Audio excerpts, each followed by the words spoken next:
วัสดีครับสวัสดีพ่อแม่พี่น้อง FC ทุกท่านทุกคนนะครับสวัสดีครับสวัสดีในยามค่ำคืนนี้นะครับก็เที่ยงคืนพอดีนะครับวันนี้ผมช่องไต้ฟู้ดชาแนลทำอาหารเพื่อบ้านคนไทยหรือว่าวันนี้ก็ในยามค่ำคืนนะครับค่ำคืนนี้ผมช่องใต้ให้ข้าวพักนะครับเลยได้มาอ่ามีเขาเรียกว่าอะไรได้มีกับข้าวเมนูพื้นบ้านหลักสูตรพื้นบ้านคนไทยอีกแล้วนะครับในยามค่ำคืนนี้นะครับผมจะมา ชักชวนพ่อแม่พี่น้อง FC ทุกท่านทุกคนนะครับพี่พ่อแม่พี่น้อง FC ทุกภาคส่วนด้วยนะครับก็วันนี้นะครับในยามค่ำคืนนี้ก็เป็นวันที่เป็นวันที่3นะครับเดือนที่12นะครับ2025นะครับก็เที่ยงคืนเป๊ะเลยครับถ้าเลยเที่ยงคืนมาก็เข้าในวันที่4เดือนที่12นะครับ2025นั่นเองนะครับยินดีพ่อแม่พี่น้อง FC ทุกท่านทุกคนนะครับเข้าสู่ช่องไต้ ผู้ชแนลทำอาหารพื้นบ้านคนไทยครับผมมีพี่น้อง FC ทุกภาคส่วนนะครับสวัสดีในยามค่ำคืนนี้นะครับ Hi my FC everyone นะครับwelcome to in my Thai food channel ทำอาหารพื้นบ้านคนไทย everyone นะครับcoming so many people coming follow for me นะครับit's now time to well นะครับ it will 1 minute นะครับ will 1 minute นะครับto tonight นะครับ I My Thai Food Channel ทำอาหารพื้นบ้านคนไทยนะครับ I come to see you my FC everyone again for tonight นะครับ thank you very much thank you my FC everyone thank you welcome to in my Thai Food Channel ทำอาหารพื้นบ้านคนไทย everyone thank you so much thank you หมายซึ่งกูก็เข้าหมายซึ่งบอมไม่พี่น้องกูก็กูโกนเข้ามา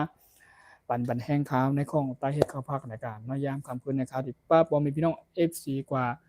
แปลงกับข้าวหรือทำกับข้าวในยามค่ำคืนนี้นะครับเป็นเมนูพื้นบ้านคนไทยหรือว่าหลักสูตรเมนูพื้นบ้านคนไทยนั่นเองนะครับก็วันนี้ก็เป็นเมนูที่จะเรียกว่าทำตำน้ำพริกปลาทูนะครับตำน้ำพริกปลาทูครับพ่อแม่พี่น้องกูก็ขาในปลาทูนะครับในส่วนของปลาทูนะครับปลาทู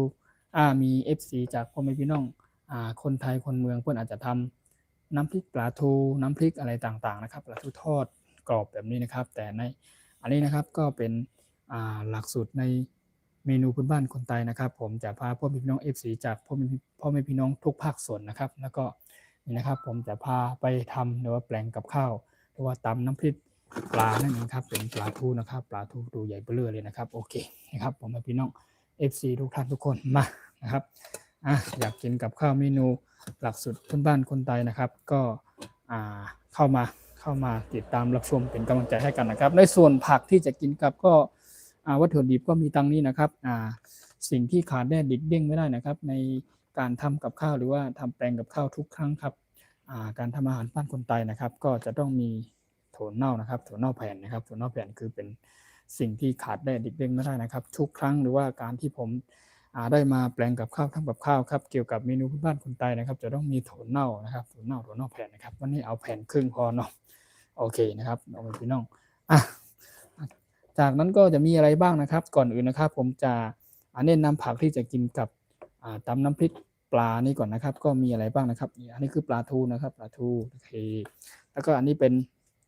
นะครับส่วนอันนี้ก็เป็นพริกสุกนะครับพริกสุกประมาณจำนวนสัก3 เม็ดนะครับแล้วก็มีกระเทียมนะครับกระเทียมปลอกเรียบร้อยเนาะปอกเปลือกเรียบร้อยแล้วก็มีทางถั่วเน่าแผ่นเนาะที่จะส่วนประกอบหรือวัตถุดิบที่จะใส่ลงไปเนาะแล้วก็มีตะไคร้หรือว่าข่าหอมนะครับพอมีพี่น้อง FC ก็แล้วก็ผักที่กินกับก็มีอันนี้พี่น้องคนใต้ชาวไทยใหญ่ของเราเรียกว่าเต้าตื้นนะครับเนาะที่มะแตงแล้วก็มีทางมะเขือนะครับแล้วก็มีทางหน่าลุงอันนี้กระดำนะครับโอเคแล้วก็มีต้นหอมเนาะถั่วผักยาวมีแล้วก็มีมะเขือพวงนะครับแล้วก็มีต้นมีผักชีฝรั่งนะครับโอเคนะครับสำหรับวันนี้นะครับว่าผมจะแปลงอย่างไรหรือทำอย่างไรนั่นเองนะครับก็เข้ามาติดตามรับชมนะครับมาทำเมนูด้วยกันมาแปลงกับข้าวหลักสูตรเมนูบ้านคนไทยด้วยกันในยามค่ำคืนนี้นะครับ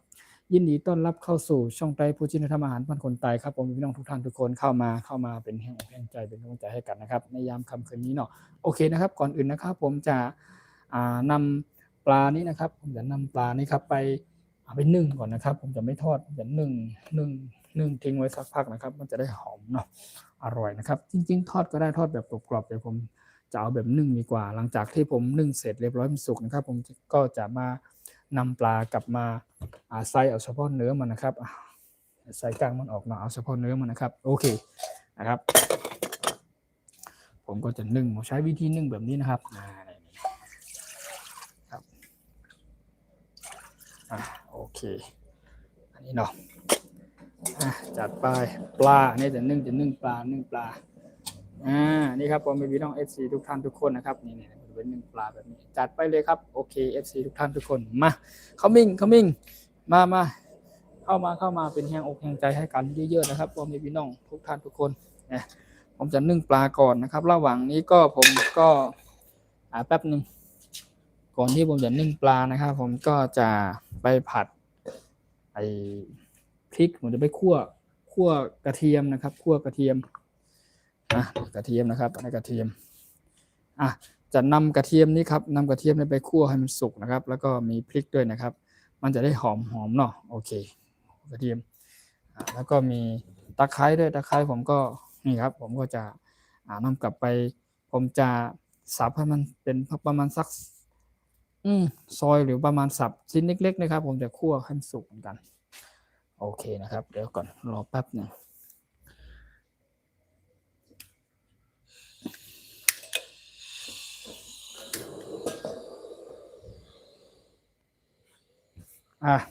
ในส่วนของตะไคร้นะครับตะไคร้ผมก็จะซอยหรือหั่นก่อนนะครับ Welcome to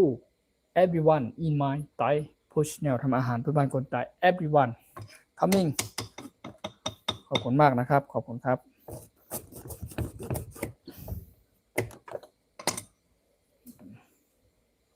ผมก็จะนำสิ่งเหล่านี้นะครับนั่นก็คือเรียกว่าต้นตะไคร้นั่นเองนะครับใช้ประมาณสัก 1-3 ต้นนะครับ 1-3 ต้นเดี๋ยวผมซอยตะไคร้ก่อนวันนี้จะทำเมนูเรียกว่าตำน้ำพริกปลาทูนะครับตำน้ำพริกปลาทูครับ FC พ่อแม่พี่น้องทุกท่านทุกคนมาเข้ามารวมไปถึงพ่อแม่พี่น้อง FC พี่น้องคนใต้ชาวไทยใหญ่ครับคุกก็คานอทุกท่านทุกคนนะครับ Welcome to everyone in my Thai นะครับอาหารทุกบ้านคนไทย everyone นะครับเข้ามาfollow กันโอเคอันนี้ผมจะนำไปคั่วให้มันหอมเนาะเดี๋ยวก่อนนี่นะครับเราคั่วนี่ก่อน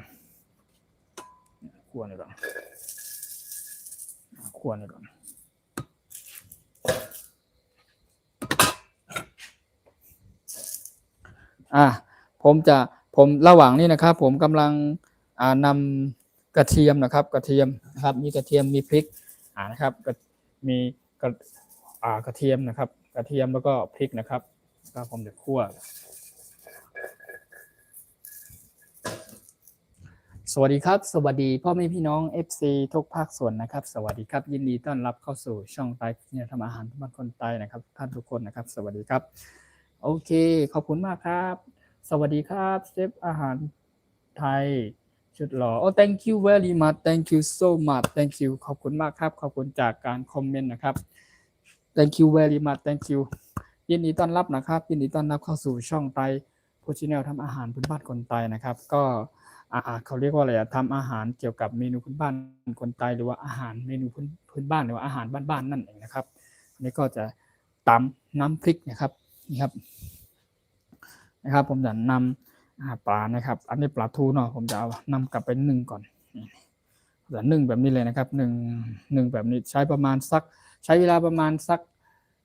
สัก20 นาทีเนาะ20 นาทีเนี่ยปลานี่20 นาทีฝาปิดเลยตอนนี้ก็กำลังคั่วนี่อยู่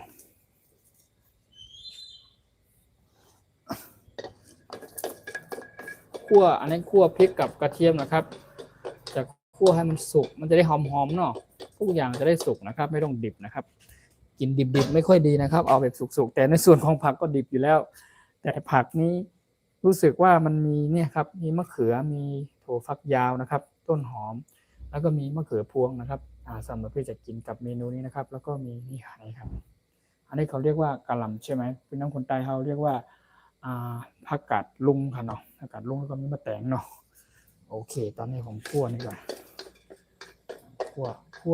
วพริกแล้ว พริกสุกสัก1-3 เม็ดแล้วก็มีกระเทียมเนาะเอาให้สุกๆก่อนครับสวัสดีครับอาหารไทยหรืออาหารคนทั้งโลกและเมืองไทยคือครัวของคนทั่วโลกใช่แล้วครับใช่แล้วครับขอบคุณมากเนอะอันนี้ก็จะเป็นอาหารไทยก็ว่าได้นะครับแต่ว่ามันจะออกมาในแนวหลักสูตรเมนูพื้นบ้านเป็นพี่น้องคนชนเผ่านะครับชนเผ่าหรือว่าเป็นพี่น้องคนชาวเผ่าพี่น้องคนไตหรือชาวไทยใหญ่นะครับเป็นอาหารบ้านๆนะครับอาหารบนป่าบนดอยนะครับเป็นเมนูพื้นบ้านเนาะบนป่าบนดอยนะครับผมเชื่อว่าสำหรับเมนูหรือว่าช่องไต้พุชินธรรมอาหารพื้นบ้านคนไตทุกๆครั้งหรือว่าทุกๆวิดีโอหรือว่าทุกๆเมนูนะครับก็ผมคิดว่าน่าจะมี FC จากพ่อแม่พี่น้องต่างประเทศเพื่อนอาจจะยังไม่เคยได้รับชมไม่เคยเห็นด้วยซ้ำผมคิดว่าแบบนี้เพราะว่ามันเป็นเขาเรียกว่าอะไรมันเป็นเมนูหรือว่าหลักสูตรพื้นบ้านคนไตนะครับในส่วนของพี่น้องคนไตหรือชาวไทยใหญ่นะครับของเราก็ส่วนมากนะครับส่วนมากก็จะทำกินแปลงกินก็เป็นกันทั้งนั้นแต่ว่าผมในฐานะเป็นพี่น้องคนไตนะครับพี่น้องคนไตหรือชาวไทยใหญ่ก็อยู่ชนพี่น้องชนเผ่าชนภาคเหนือนะครับอยู่ภาคเหนือในจังหวัดเชียงใหม่นี่แหละครับในประเทศไทยของเราเนาะแต่ว่าผมรักษาอยากจะเก็บเขาเรียกว่าอยากจะรักษาวัฒนธรรมดังเดิมและรักษาเมนูดังเดิมนะครับอันเก่าแก่ความเป็นมาของพี่น้องคนไทยหรือชาวไทยใหญ่ของเราตั้งแต่รุ่นปู่ย่าตายายจนถึงเดี๋ยวนะครับเป็นกับข้าวหลักสูตรบ้านๆนะครับเป็นเมนูบ้านๆนะครับก็ว่าอีกอย่างนึงนะครับก็ไม่อยากให้มันหายไปเนาะให้มันอยู่กับลูกกับหลานเยาวชนรุ่นใหม่รุ่นสู่รุ่นนะครับก็อยากให้คงรักษาไว้เมนูดังเดิมนะครับเป็นเมนูแบบพื้นบ้านพื้นป่านะครับอาหารบ้านๆนะครับโอเคอันนั้นก็ผมคั่วกระเทียมนะครับแล้วก็พริกนะครับสุกเรียบร้อยครับผมก็เทไว้ในนี้ก่อนโอเคต่อไปนะครับต่อไปผมก็จะคั่วนี้ด้วยอันนี้หม้อข้าวเนี่ยหามาเดี๋ยวก่อนจะเอาฝาเนี่ยปิดหม้อข้าวกันเอาจานเนี้ยแล้วก็อันนี้ก็เป็นตะไคร้ตะไคร้หอมนะครับอันนี้ก็ผมจะนั่นเช่นกันเขาเรียกว่าอะไรผมจะคั่วให้มันไม่ใช่คั่วให้มันเขาเรียกว่าคั่วให้มันหอมเนาะหอมสุกเวลามันสุกหอมนะครับต่อไปก็หลังจากที่คั่วอันนี้ครับนี่ครับเอาให้ดูใกล้ๆเนาะให้ดูใกล้ๆอันนี้เป็นพริกนะครับพริกสุกสัก 1-3 เม็ดนะครับโอเคแล้วก็มีกระเทียมเนี่ยกระเทียมก็ผมนำกลับมานะครับ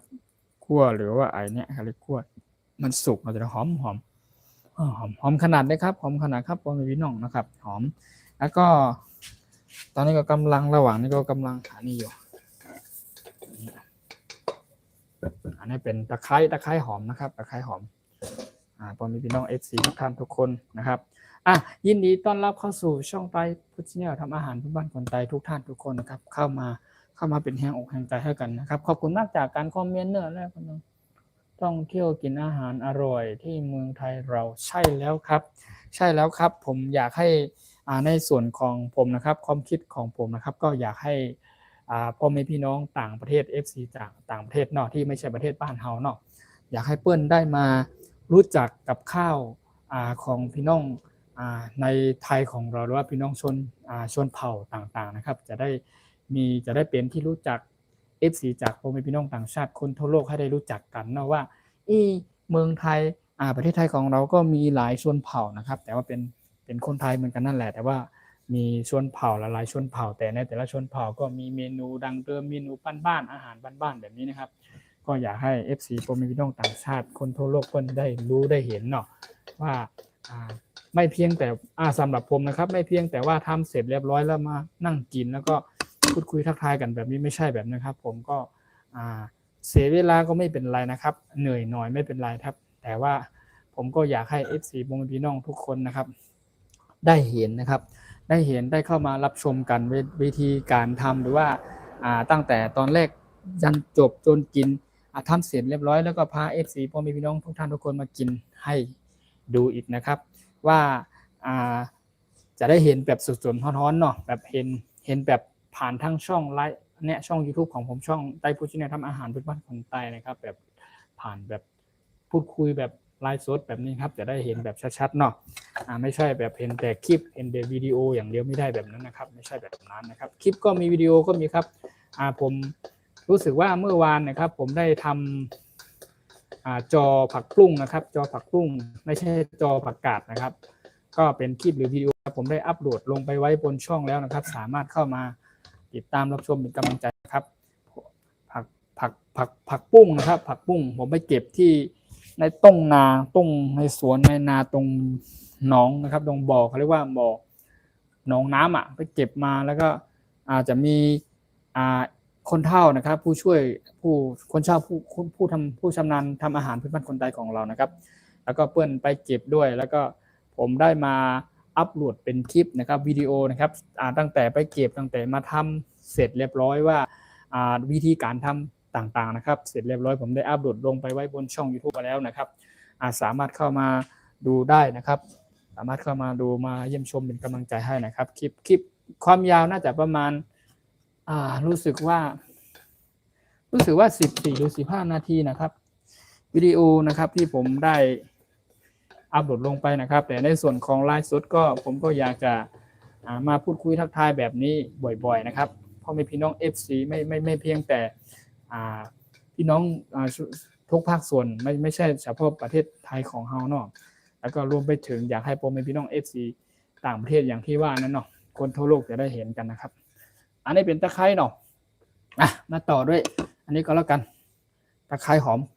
มขนาดเลยตะไคร้เนี่ยผมจะขอใส่ไว้นี่ก่อนโอเคนี่ตะไคร้เนาะตะไคร้ตะไคร้หอมมีตะไคร้หอมต่อไปนะครับต่อไปก็จะเป็นถั่วเน่านะครับถั่วเน่าก็ผมก็จะนำกลับไปคั่วหรือทอดก่อนอันนี้ไม่ทอดครับผมจะเอาแบบนี้เลย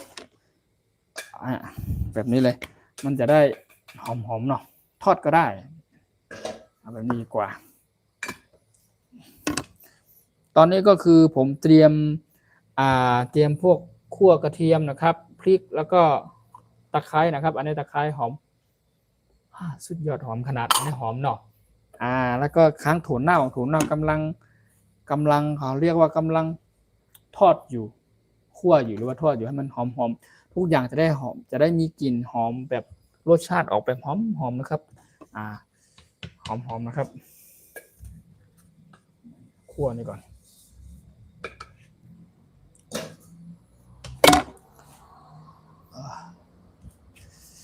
รอสักครู่นะครับ FC พ่อแม่พี่น้องทุกภาคส่วนนะครับรอแป๊บหนึ่งครับสวัสดีครับถามจริงๆทำอะไรวันนี้นะครับผมทำเมนูพื้นบ้านพี่น้องคนไทยนะครับแล้วก็ทำอาหารบ้านๆนั่นเองนะครับที่ผมกำลังอธิบายอยู่ก็คือในส่วนของอันนี้ก็เป็นพริกขั่วนะครับกับกระเทียมนะครับแล้วก็อันนี้ก็จะเป็นตะไคร้นะครับต้นตะไคร้หอมนะครับตะไคร้ผมซอยแล้วผมไปคั่วให้มันสุกหอมนะครับผมจะแปลงกับข้าววันนี้ก็คือเรียกว่าจะทำนะครับจะทำแบบนี้นะครับจะทำตำน้ำพริกปลาทูนะครับตำน้ำพริกปลาทูแต่อันนี้ผมจะนำกลับไปนึ่งก่อนนะครับนำกลับไปนึ่งก่อนทำตำน้ำพริกปลาทูเนาะโอเค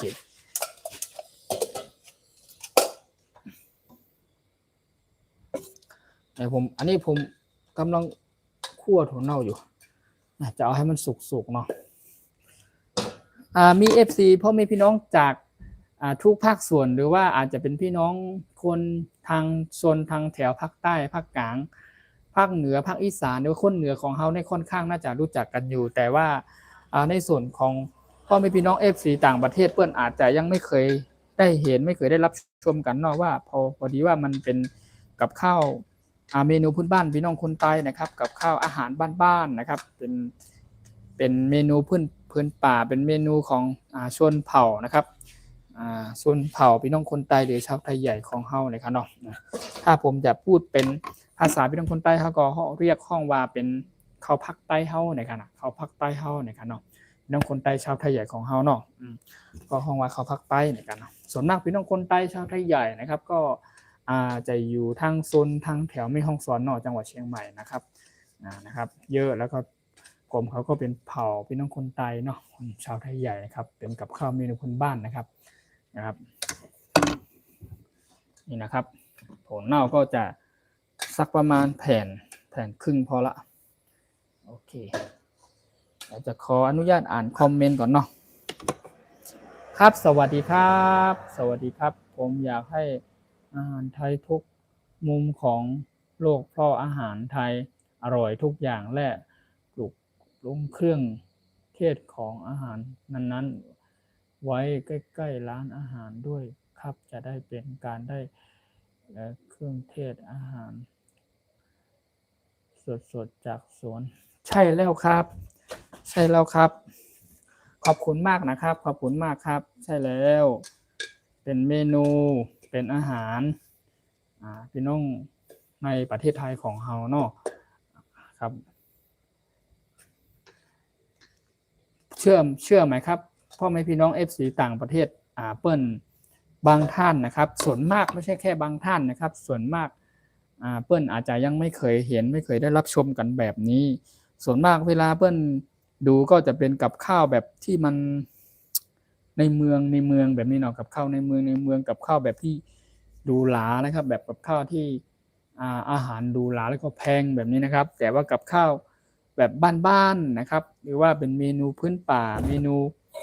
พื้นบ้านนะครับในเมนูของเมนูพื้นบ้านหรืออาหารพื้นบ้านของในแต่ละชนเผ่านะครับ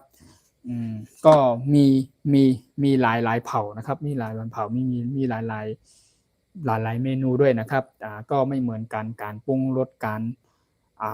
ตั้งแต่การปรุงรสตั้งแต่การเตรียมตั้งแต่วัตถุดิบต่างๆในแต่ละส่วนเผ่าก็มีเผ่าของไข่ของมันแล้วก็การทำอาหารพื้นบ้านก็เหมือนกันนะครับอย่างเช่นเผ่าพี่น้องกะเหรี่ยงนะครับเปิ้ลก็จะแปลงกับข้าวเป็นอีกแบบหนึ่งนะครับแล้วว่าพี่น้องเผ่าคนมุ้งนะครับแล้วก็หรือพี่น้องเผ่าลาหูหรือว่าพี่น้องเผ่ามูเซอร์นะครับชนเผ่าต่างๆนะครับจะไม่เหมือนกันเนาะในแต่ละการทำกับข้าวในแต่ละเขาเรียกว่าอะไรในแต่ละของในแต่ละของส่วนเผ่านะครับก็มีการแตกต่างกันไปการทำกับข้าวต่างๆนะครับก็ FC พ่อแม่พี่น้องต่างชาติเปิ้ลอาจจะยังไม่เคยได้เข้ามาเห็นและไม่เคยได้รับชมแบบนี้หรือว่าก็หรือว่าอาจจะมีเคยได้เห็นอยู่ก็ไม่แน่ใจแต่ว่าในส่วนของกับข้าวเมนูหลักสูตรพื้นบ้านคนไทยแบบนี้นะครับตั้งแต่ผมก็มีแบบผมคิดว่ามีแบบเป็นวิดีโอเนาะเป็นวิดีโอหรือว่าที่เปิ้ลได้อัปโหลดทำเสร็จเรียบร้อยครับสอนวิธีการทำต่างๆนะครับก็เปิ้ลอาจจะได้อัปโหลดลงไปไว้บนช่อง YouTube ก็อาจจะมีหลายๆช่องอยู่นะครับแต่ว่าถ้าจะให้แบบให้ในส่วนของกับข้าวเมนูพื้นบ้านคนไทยนะถ้าจะให้มาพาพ่อแม่พี่น้อง FC ทุกคนให้ได้เห็นแบบสดๆร้อนๆทำให้ดูแบบผ่านทางช่อง YouTube แบบไลฟ์สดแบบนี้ผมคิดว่าสำหรับพ่อแม่พี่น้องคนใต้หรือชนเผ่าของผมนะครับผมคิดว่าน่าจะยังไม่เคยมีใครนะผมคิดว่าจะเป็นช่องของไต้พุชินทำอาหารพื้นบ้านคนไต้ช่องนี้นะครับคิดว่าน่าจะเป็นช่องแรกแบบที่มาทำให้เห็นแบบสดๆร้อนๆเลยนะครับตั้งแต่ปรุงเครื่องปรุงรสตั้งแต่เตรียมวัตถุดิบตั้งแต่ทำอะไรแบบนี้นะครับก็เห็นแบบณตอนนี้เวลานี้แบบไลฟ์สดแบบนี้นะครับผมคิดว่าน่าจะมีช่องไต้พุชินทำอาหารบ้านคนไต้ช่องนี้เป็นช่องแรกนะสำหรับผมนะผมคิดว่าแบบนี้แต่ว่าเท่าที่ผมเป็นเผ่าพี่น้องคนไต้หรือชนชาติเผ่าผมเคยเห็นได้กับข้าวแบบนี้เมนูแบบนี้แต่ว่าเปิ้ลอาจจะทำเป็นคลิปทำเป็นวิดีโอสอนวิธีการทำต่างๆแค่ลงไปนะครับแต่ถ้าเกิดว่าถ้าจะให้มาพูดคุยทักทายว่าไลฟ์สดแบบนี้นะครับให้เห็นแบบชัดๆให้เห็นแบบณตอนนี้เวลานี้ครับผมว่าน่าจะผมไม่เคยได้เห็นแบบนี้นะครับแต่ผมคิดว่าผมก็มีความสุขแล้วก็ผมก็ภูมิใจแล้วก็ผมก็ดีใจมากๆครับที่ผมได้มีโอกาสได้ทำกับข้าว แบบให้เห็นแบบสดๆร้อนๆแบบนี้ให้เห็นแบบชัดๆเลยเห็นผ่านทั้งช่อง YouTube แบบนี้ให้เห็นให้พี่น้องชาว FC ทุกท่านทุกคนนะครับทั่วโลกจะได้เห็นว่าการทำกับข้าวการแปลงเมนูพื้นบ้านหลักสูตรเมนูพื้นบ้านของพี่น้องคนไทยชาวไทยใหญ่ว่าทำอย่างไรกินกันนั่นเองนะครับผมก็อยากให้ผมเป็นพี่น้อง FC ต่างประเทศทุกท่านทุกคนพี่น้องFC จากทั่วโลกเพื่อนจะได้เห็นเนาะว่าในขนาดนี้ผมแปลงกับข้าวอยู่ผมมาไลฟ์สดผ่านทั้งช่อง YouTube จะได้เห็นแบบชัดๆเลยนะครับไม่ต้องว่าทำคลิปตัดต่อเรียบร้อยแล้วก็เอามาวางแล้วก็หรือว่าทำเสร็จเรียบร้อยก็มานั่งกินแบบนี้แบบนั้นก็ได้แต่ว่ามันเหมือนแบบว่าเราง่ายประมาณนี้ครับแต่ว่าเราเหมือนคล้ายๆว่าเรามักง่ายแต่ว่าเราไม่ใช่แบบนั้นในส่วนของผมคิดว่าผมอยากจะให้เห็นด้วยนะครับเสียเวลานิดหน่อยก็ไม่เป็นไรนะครับอยากจะให้ผมเป็นพี่น้อง FC ทุกท่านทุกคนได้เข้ามาดูแล้วก็ขอให้มีความสุขแล้วก็enjoy กับการที่ได้เข้ามาติดตามรับชมแล้วก็ได้เห็นว่าหลักสูตรเมนูพื้นบ้านคนไทยที่ว่านี้เขาทำกินกันอย่างไรเขาแปลงกันอย่างไรแล้วก็มันเขาเรียกว่าอะไรมันยากหรือง่ายมากน้อยแค่ไหนหรือว่าใช้เวลานานไหนประมาณนี้ครับในแต่ละเมนูอย่างเช่นน้ำพริกนะครับก็จะมีน้ำพริกปลานิลน้ำพริกปลาดุกน้ำพริกปลาแห้งนี่ครับอย่างเช่นวันนี้ผมจะทำเมนูตำน้ำพริกปลาทูแบบนี้ครับก็ถ้าเป็นพี่น้องคนไทยคนเมืองนะครับพี่น้องคนชาวเหนือของเราเปิ้นที่เปิ้นกินกันน้ำพริกกะปิน้ำพริกปลาทูน้ำพริกอะไรพวกนี้ครับก็ทำกินแบบทั่วไปโอเคอร่อยมากๆครับอร่อยอยู่แล้วแต่ว่าอันนี้คือผมอยากจะให้พ่อแม่พี่น้อง FC ทุกท่านทุกคนทุกภาคส่วนนะโดยเฉพาะพี่น้องต่างประเทศเนาะอยากให้เปิ้นเห็นว่าเมนูพื้นบ้านคนไทยแบบนี้แล้วเขาแปลงกินกันจะได้แบบนี้นะครับแปลงกินกันจะได้ก็คำเมืองมาละเขาทำกินกันอย่างไรนั่นเองนะครับก็อยากให้พ่อแม่พี่น้อง FC ทุกภาคส่วนได้เข้ามาเห็นได้เข้ามารับชมเข้ามารู้ว่ากับข้าวเป็นอย่างนี้ใส่อะไรบ้างครับสิ่งที่กับข้าวเมนูพื้นบ้านคนไทยสิ่งที่ขาดและหลีกเลี่ยงไม่ได้นะครับก็จะเป็นถั่วเน่าแผ่นนะครับทุกครั้งหรือว่าทุกเมนูนะครับไม่ว่าจะเป็นเมนูจะเป็นต้มแกงหุงครับจะต้องมีนี่ครับจะต้องมีถั่วเน่าแผ่นนะครับจะต้องมีถั่วเน่าแผ่นนะครับถั่วเน่าแผ่นนี่คือเป็นเขาเรียกว่าเป็นอาหารเมนูพื้นบ้านเป็นประจำของพี่น้องคนไทยชาวไทยใหญ่ก็ว่าได้เพราะว่า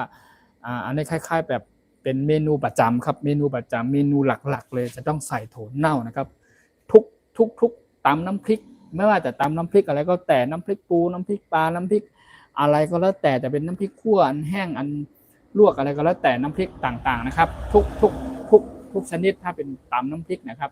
จะต้องใส่ถั่วเน่าแผ่นนะครับแต่ถ้าเป็นกับข้าวเมนูพื้นบ้านพี่น้องคนไทยคนเมืองหรือว่าคนชนพี่น้องอีสานของเฮาเพื่อนอาจจะไม่ใส่ยกเว้นแต่ว่าน้ำพริกอ่องหรือเปล่าเพื่อนจะใส่แต่น้ำพริกอ่องเพื่อนอาจจะใส่อยู่ใส่ถั่วเน่าอะไรประมาณนี้ครับแต่ว่าในส่วนของพี่น้องคนใต้นี่ใส่ตลอดเลยนะครับจะต้องมีจะต้องมีถั่วเน่านะครับถึงจะอร่อยนะครับโอเคตอนนี้ก็ระหว่างนี้นะครับเรานานเกินไปแล้วระหว่างนี้ครับผมกำลังนึ่งปลาทูนะครับนึ่งปลาทูอยู่นะครับแล้วก็ผมก็ระหว่างนี้ผมก็จะตำอันนี้รอเนาะตำถั่วเน่านะครับตำถั่วเน่าก่อนก็พูดคุยไปด้วยแล้วก็ทำกับข้าวไปด้วยนะครับก็มีความสุขดีนะครับมีความสุขดีแล้วก็ผมก็ดีใจครับดีใจมีพ่อมีพี่น้อง FC ทุกท่านทุกคนที่คอยเข้ามาติดตามรับชมเป็นกำลังใจให้ผมทุกครั้งนะครับขอบคุณมากๆนะครับขอบคุณจาก FC ทุกท่านทุกคนนะครับ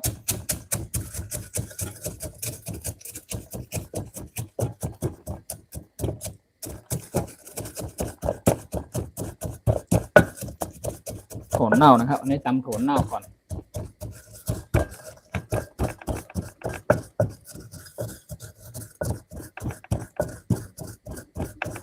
ตำน้ำพริกปลาทูนะครับเป็นหลักสูตรเมนูพื้นบ้านพี่น้องคนไทยหรือชาวไทยใหญ่นั่นเองนะครับพี่น้องคนไทยเข้ากูก็ขนมปลาหน้าลุงนะครับเอาเข้ามาปฏิบัติแห้งกันใหญ่นำขนมไม่สมบูรณ์ก็ค่ะ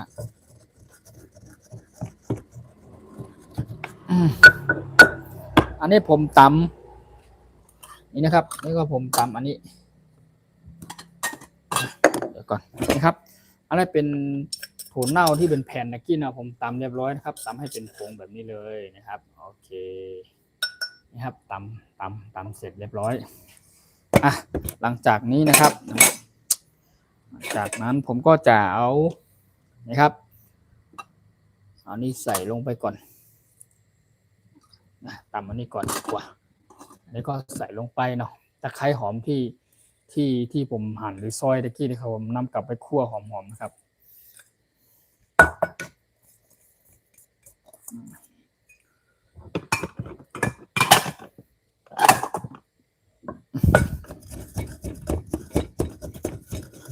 ตอนนี้ก็อยู่ระหว่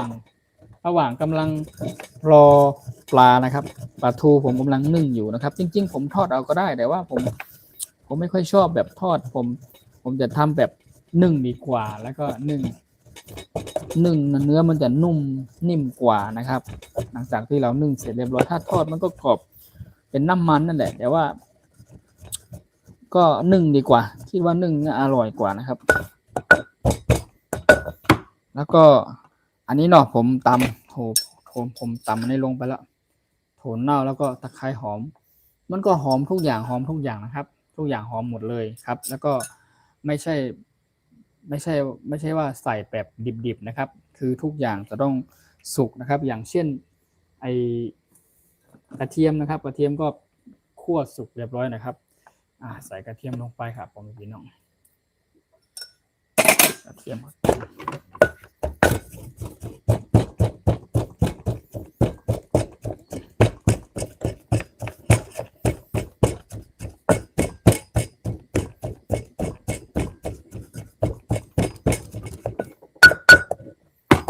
แล้วก็พริกเนาะพริกนี่สัก3 เม็ดเนาะพริกก็ใส่ลงไปครับผมพี่น้อง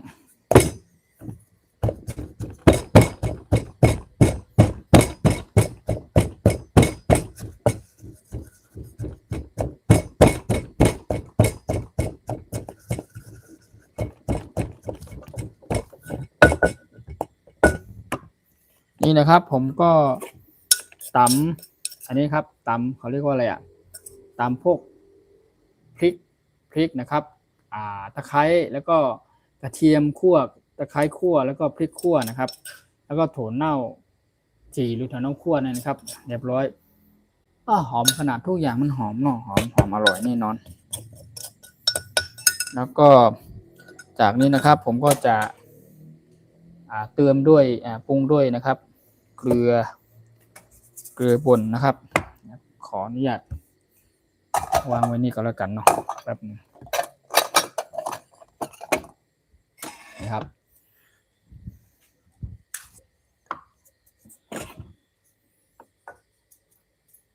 อันนี้เกลือป่นนะครับเกลือป่น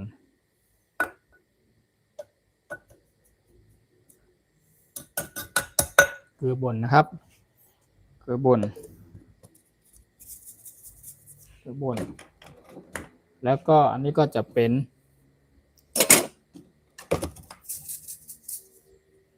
ผงชูรสพ่อแม่พี่น้อง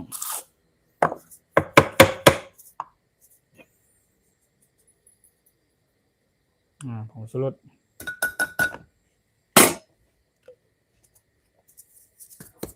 สเนาะแล้วก็จะใส่ตามด้วยรสดีนิดหนึ่งใส่เยอะน้อยเดียวรสดี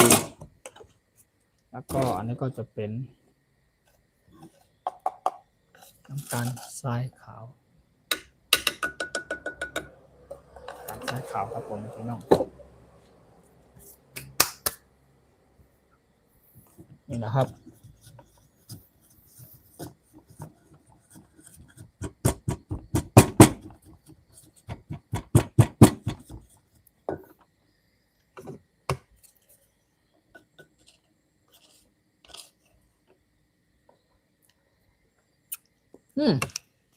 สุดยอด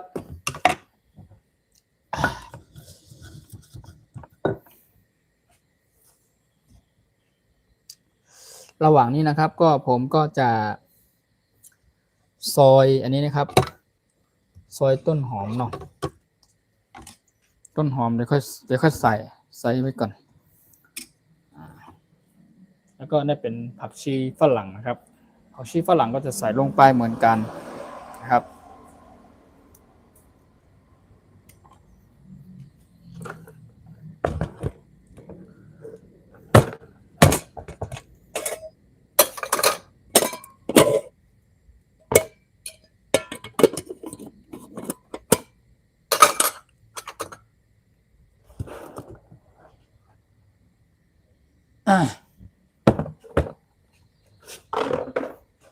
แจง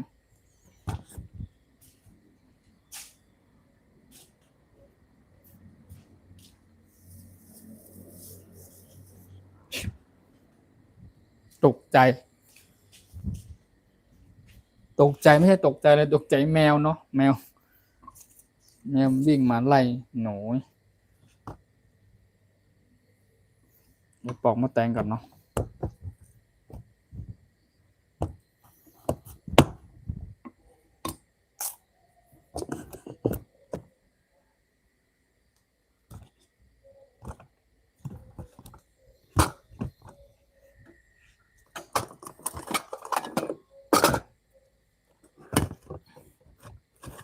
ปอกมะแตงก่อนระหว่างนี้นะครับผมระหว่างรอนึ่งปลาทูอยู่นะครับก็ปอกมะแตงนะครับแล้วก็ตำไอ้พวกตะไคร้แล้วก็กระเทียมพริกนะครับเรียบร้อยแล้วนะครับแล้วก็ถั่วเน่าเนาะก็ตอนนี้ก็คือค้างรอปลาทูนะครับกำลังนึ่งอยู่มันสุกจะได้หอมเนาะแล้วก็ค่อยนำกลับมาใส่เอาเฉพาะเนื้อมันนะครับเอาก้างมันออกใช่เอาเฉพาะเนื้อเอาก้างมันออกแล้วก็สามารถต่ำลงไปนะครับในโคกแล้วก็ตั้งน้ำเดือดแล้วก็ราดลงไปก็ทำเป็นน้ำพริกปลาทูแบบเมนูพื้นบ้านคนไทยได้เลยนะครับอร่อยแน่นอนโอ้ยตกอุ้ยอันนี้เป็นแตงไฮค่ะเนาะแตงไร่แตงสวนแตงเย็นลูกใหญ่ๆเนี่ยอร่อยนะให้ลูกปลาทูก่อนนี่นะครับผมนึ่งปลาทูอยู่นะครับใจเย็น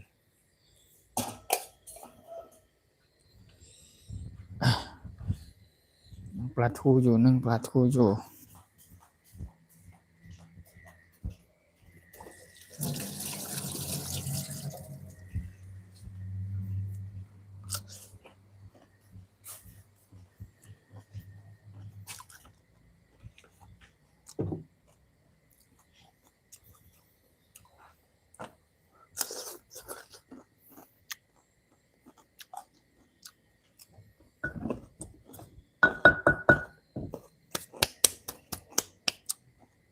งบแป๊บนึงครับ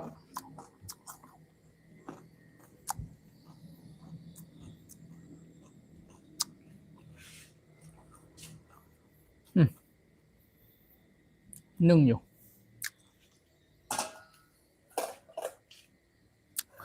เอาให้มันสุกเนาะ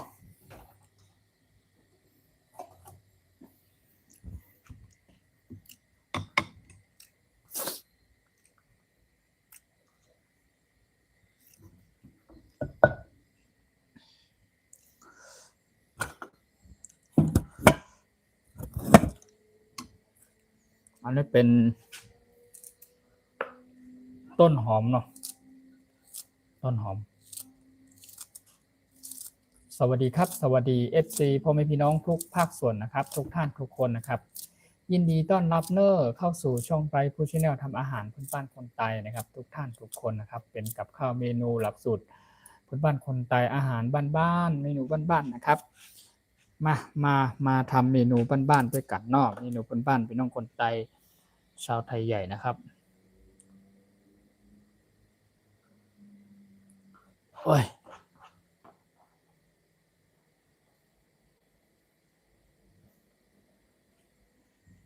อันนี้เป็นผักชีฝรั่งเนาะอันนี้เป็นผักชีฝรั่งใส่ลงไปเหมือนกัน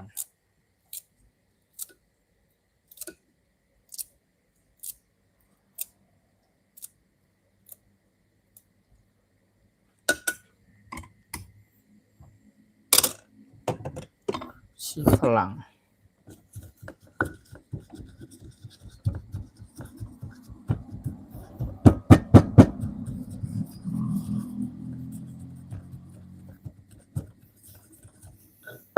โอ้อร่อยแน่นอนครับอร่อยแน่นอนครับพ่อแม่พี่น้องครับนี่นะครับตอนนี้ก็ผมตำเรียบร้อยแล้วนะครับตำทุกอย่างเรียบร้อยโอเคให้ดูใกล้ๆหน่อยให้ผมพี่น้อง FC ให้ดูใกล้ๆเลยเดี๋ยวมี FC ทุกบางท่านอาจจะเดี๋ยวจะถามกับข้าวอะไรแปลงกับข้าวเมนูแบบนี้นี่เป็นลักษณะแบบนี้ครับผมพี่น้องกูก็ครับตามเรียบร้อยมันก็จะหอมแบบเนี้ยหอมขนาดเลยตอนนี้ก็รออย่างเดียวรอปลาทูเอาปลาทูแป๊บนึง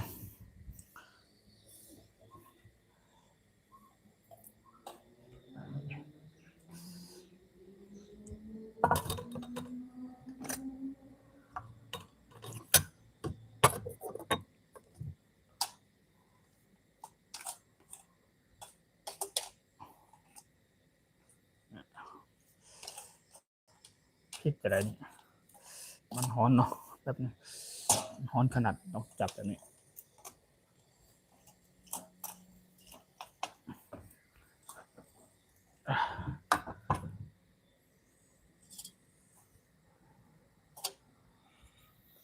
หอมมาแล้วนี่ปลาย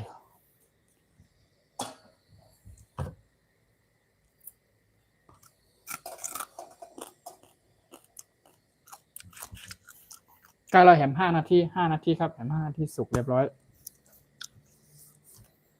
ทำอะไรกินครับสวัสดีครับสวัสดีพ่อแม่พี่น้อง FC ทุกท่านทุกคนนะครับทำอะไรกินหรอครับวันนี้ก็ทำนี่นะครับวันนี้ผมช่องใต้ผู้ชินาทำอาหารพื้นบ้านคนไทยนะครับผมพา FC ทุกท่านทุกคนมาจะทำตำน้ำพริกปลาทูนะครับเป็นในนามหลักสูตรเมนูพื้นบ้านพี่น้องคนไทยนะครับชาวไทยใหญ่ครับเป็นอาหารบ้านๆเมนูพื้นบ้านนะครับก็ขอให้รับชมและติดตามเนาะตอนนี้ก็คือใกล้เสร็จเรียบร้อยแล้วนะครับที่ผมตำลงไปในโครกนี่นะครับก็เป็นตะไคร้นะครับตะไคร้คั่วนะครับตะไคร้นำตะไคร้หั่นหรือซอยนะครับหรือพริกนะครับแล้วก็กระเทียมนะครับแล้วก็ผมนำกลับไปคั่วให้มันสุกมันหอมนะครับแล้วก็หลังจากนั้นผมก็นำกลับมาตำนะครับแล้วก็ถั่วเน่าก็เอาไปจี่เอาถั่วเน่าไปจี่นะครับไปจี่หรือไปย่างไปปิ้งให้มันสุกเรียบร้อยนำกลับมาตำเหมือนกันนะครับถั่วเน่าที่ผมว่านี่ก็คือนี่ตอนอันนี้ก็เป็นผงถั่วเน่านะครับที่แบบเป็นผงก็มีครับถั่วเน่าครับเนี่ยเป็นผงก็มีอันนี้เป็นถั่วเน่าผงถั่วเน่าพี่น้องคนไทยชาวไทยใหญ่นะครับในส่วนของเมนูสำหรับพอมีพี่น้อง FC คนเมืองคนไทยหรือว่าโดยเฉพาะพี่น้องภาคอีสานของเฮาเนาะเปิ้นอาจจะแปลงเมนูหรือว่าทำกับข้าวอย่างเช่นตำน้ำพริกปลาทูแบบนี้นะครับเมี่ยงยำปลาทูนะครับปลาทูทอดตำน้ำพริกกะปิแบบนี้เนาะจะต้องมีปลาทูทอดหรือว่าประมาณนี้นะครับเนาะเปิ้นอาจจะแปลงแบบนี้แต่ในส่วนของหลักสูตรเมนูพื้นบ้านคนไทยนะครับก็ทำแบบอาหารบ้านๆเมนูบ้านๆนะครับก็นี่ใช้ผงถั่วเน่านะครับถั่วเน่าที่เป็นแผ่นนะครับผมตำที่ตำเสร็จเรียบร้อยเป็นผงก็นำใส่ไว้ในกระบอกไม้นะครับกระบอกสำหรับใส่ถั่วเน่านะครับแล้วก็ไอถั่วเน่าก็คือใส่ลงไปก่อนเนาะอันนี้ก็ใส่ได้แล้วก็มีทางพริกนะครับพริกสุกคั่วตะไคร้คั่วนะครับแล้วก็กระเทียมคั่วให้หอมๆนะครับแล้วก็ตำมันนำกลับมาตำละเอียดเรียบร้อยแล้วก็มีทางผักชีฝรั่งนะครับแล้วก็มีทางต้นหอมก็ซอยใส่ลงไปนะครับแล้วก็นั่นก็คือตอนนี้ครูก็อยู่ระหว่างรอปลาทูนะครับปลาทูกำลังนึ่งอยู่นะครับตอนนี้ก็อยู่ระหว่างรอปลาทูผมนึ่งผมไม่ใช้แบบทอดนะผมนึ่งนะครับนึ่งอีกสัก2 นาทีเนาะอีกสัก2 นาทีเอาให้สุกหอมขนาดเลยนี่ปลาทูนะสุกหน่อยตอนนี้ก็คือ อยู่ระหว่างรอกำลังนึ่งปลาทูอยู่นะครับทุกอย่างผมตำเสร็จเรียบร้อยถ้านึ่งปลาทูเรียบร้อยเสร็จผมจะนำปลาทูกลับมาไซเอาเฉพาะเนื้อมันเอาก้างมันออกนะครับแล้วก็ผมก็จะตำลงไปในโคกนี่นะครับนั่นก็คือเรียกว่าเมนูพื้นบ้านคนไตหรือว่าตำน้ำพริกปลาทูในหลักสูตรเมนูพื้นบ้านคนไตนั่นเองครับคนไตก็แปลว่าประมาณว่าเป็นชนชาติเผ่าหนึ่งของพี่น้องคนไตหรือว่าชาวไทยใหญ่ครับมี FC จากพวกมีพี่น้องทางโซนภาคใต้หรือว่าทางภาคกลางนะครับเพื่อนอาจจะชอบเรียกว่าพี่น้องชาวไทยใหญ่นะครับแต่ในโซนภาคเหนือครับพี่น้องคนเหนือโดยเฉพาะพี่น้องทางตอนเหนือทางเชียงรายเนาะทางเชียงใหม่ภาคเหนือของเราเพื่อนจะบางท่านนะครับเพื่อนก็จะเรียกว่าพี่น้องคนไตนะครับชาวไทยใหญ่หรือว่าพี่น้องคนไตคือคนเดียวกันนั่นก็คือรัชฉานนะครับรัชฉานเป็นไตรัชฉานนะครับรัชฉานครับรัชฉานก็คือคำว่ารัชฉานนะครับว่ามันคือย่อมาเนี่ยครับไทยใหญ่นะครับคืออันเดียวกันไทยใหญ่หรือพี่น้องคนไตนะครับรัชฉานมันคือคนเดียวกันนะครับก็ครับผมยกตัวอย่างนะครับอย่างเช่นอันนี้ครับอันก็จะเป็นสัญลักษณ์ที่ว่าเหลืองเขียวแดงนะครับมันเป็นเอกลักษณ์ความเป็นพี่น้องคนไตหรือชาวไทยใหญ่นั่นเองนะครับเป็นคล้ายๆแบบเหมือนธงชาตินะครับก็อย่างผมนะครับพี่น้องคนไตผมก็อยากจะทำกับข้าวและชอบทำกับข้าวเมนูพื้นบ้านอยู่แล้วตั้งแต่เด็กๆนะครับตั้งแต่ปู่ย่าตายายตั้งแต่พ่อรุ่นแม่ปู่ย่าตายายนะครับก็เปิ้นพาแกงตั้งแต่เด็กเนาะทำกับข้าวกับปลาแบบนี้ครับเป็นเมนูบ้านๆเข้าป่านะเดินป่าครับไปเก็บผักตามบนป่าบนดอยนะครับในสวนอย่างนี้ครับชอบมาทำกับข้าวแปลงกับข้าวกินเองนะครับก็เลยกลายเป็นว่าเป็นคนที่ติดชอบทำกับข้าวครับเมนูพื้นบ้านต่างๆนะครับโดยในความผมเป็นคนที่ชอบทำกับข้าวอยู่แล้วครับซึ่งมีโอกาสแบบอยากจะให้มีโอกาสที่จะทำกับข้าวต่อไปหรือว่าในก็เราทำกินกับข้าวอยู่แล้วเราชอบเมนูดังเดิมของเราวัฒนธรรมดังเดิมของเราแล้วก็อยากทำกับข้าวกับปลาเมนูของเรานะครับก็อาหารบ้านๆบนป่าบนดอยอย่างผมเขาชนชาติเผ่าพี่น้องคนไทยนะครับผมก็ทำกินแล้วอร่อยแล้วไม่พอแล้วก็อยากจะทำให้พอมีพี่น้อง FC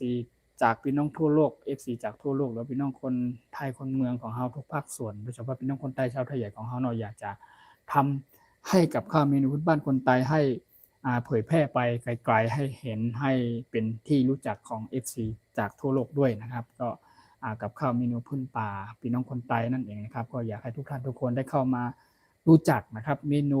บ้านๆนะครับจะได้รู้จักเยอะๆมีหลากหลายรูปแบบเยอะแยะมากมายเลยครับเมนูบ้านๆเนาะโอเคครับก็ต่อจากนี้ก็นะครับผมจะนำปลาทูนะครับสุกเรียบร้อยโอเคเอาใส่ก่อนใส่กล้างก่อนนะครับ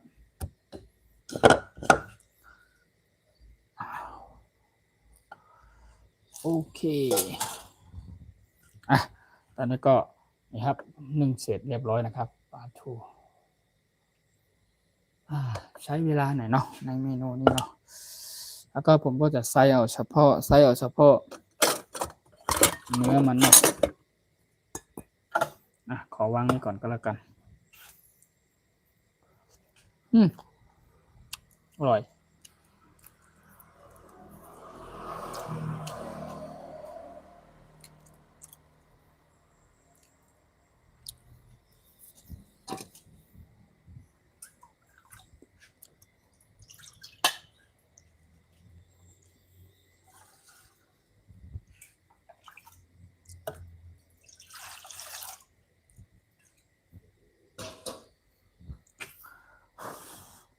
ร้อนปลาทู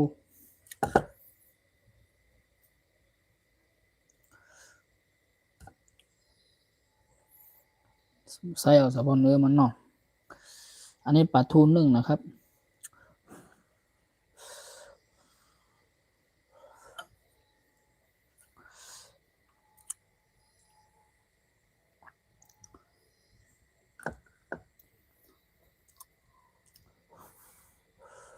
ร้อนขนาด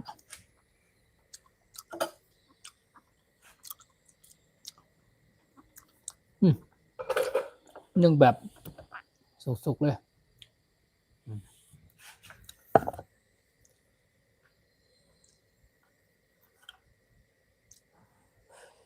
นี่ครับผมใส่เอาเฉพาะเนื้อมันเนาะนะครับใส่เฉพาะเนื้อมัน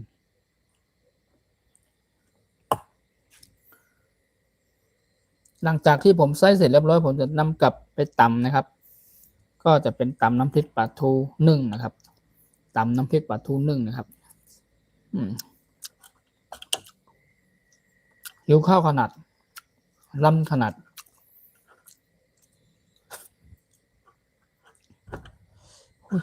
ฮอนเต้ฮอนว่าโซฮอต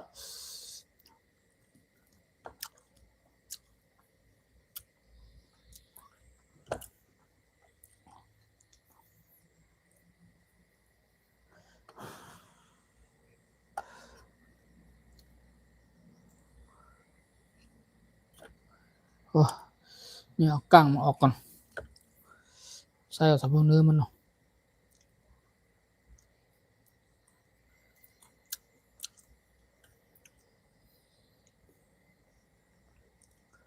ตอนนี้ก็ผมกำลังต้มน้ำอยู่ต้มน้ำสำหรับที่จะมาผสมเนี่ยใส่ในนี้ลงไปเนาะสำหรับ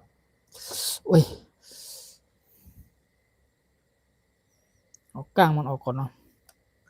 ใส่เอาสับเนื้อมันอ่ะโอ้ก้างมันเยอะ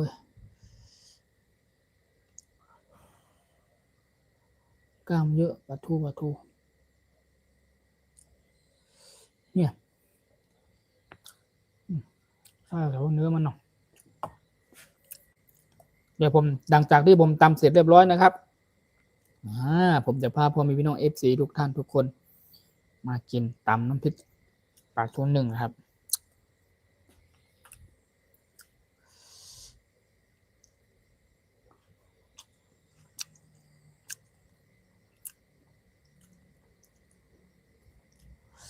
ฮ้อนขนาด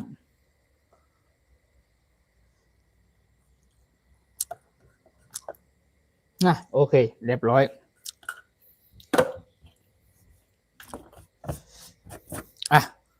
อันนี้ก็เสร็จเรียบร้อยพ่อแม่พี่น้อง FC ทุกท่านทุกคน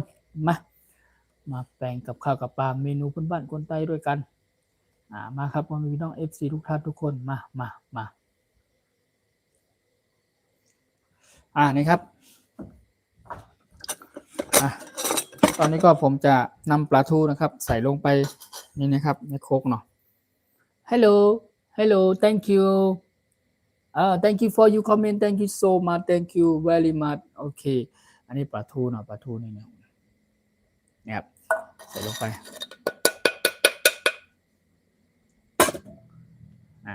ตำนะครับผมก็จะตำเลย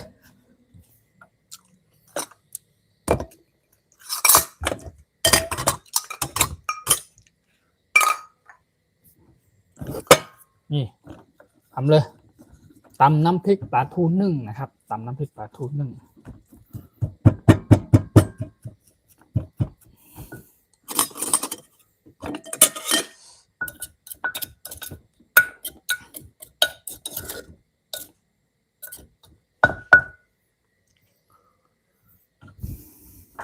นี่นะครับนี่จัดไปตำน้ำพริกปลาทู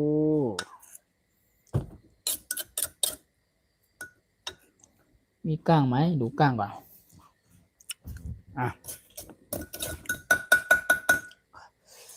สุดยอดครับพ่อแม่พี่น้องหลังจากนี้นะครับจัดไปนะครับน้ำฮ้อนใส่ลงไปตำน้ำพริกปลาทูนึ่ง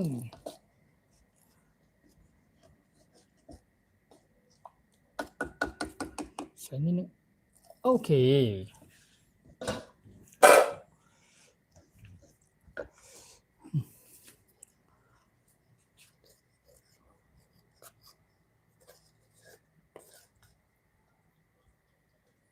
โอ้สุดยอดโอ้ my god โอเคโอเคมานี่ดำน้ำพริกปลาทูหาถ้วยใส่ก่อนแป๊บหนึ่งหาถ้วยใส่ก่อนเนาะเอาถ้วยนี้ก็แล้วกันจัดไปพ่อแม่พี่น้องจัดไป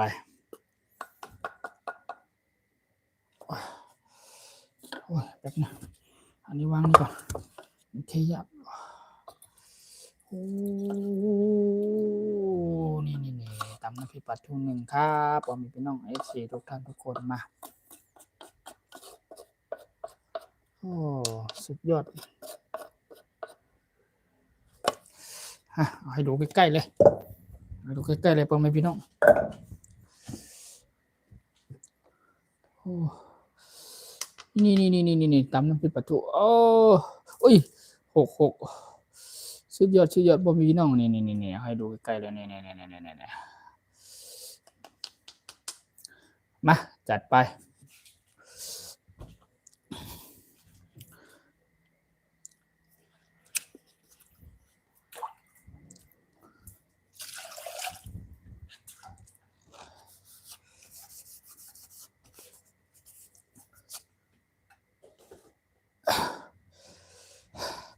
โอเค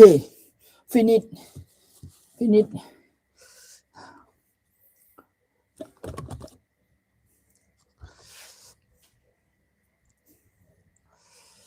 มะเขือ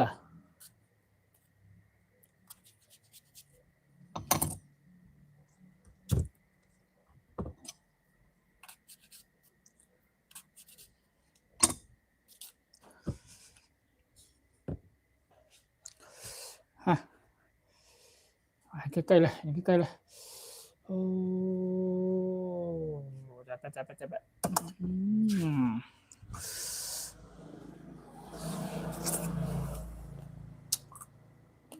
คือรสเอาหน่อยใจ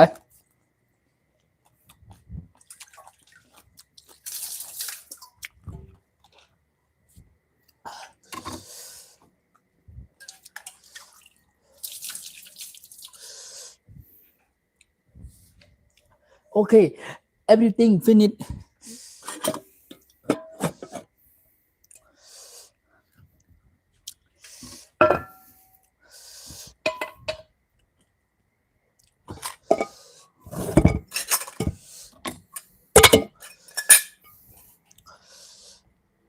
อุ้ยช้อนจะหักแล้วเนี่ย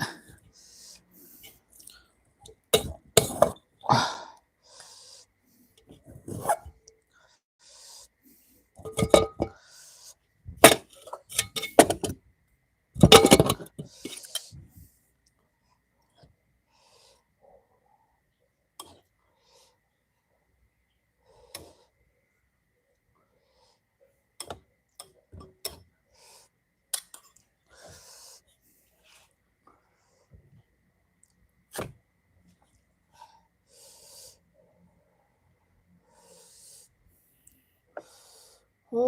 ตรงนั้นคือปลาทู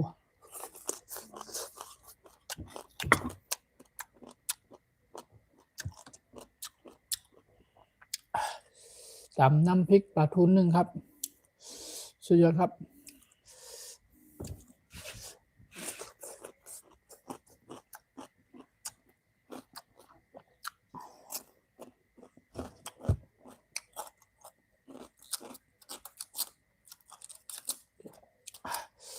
อร่อยมากมาเข้ามา everyone coming everyone welcome to in my Thai food channel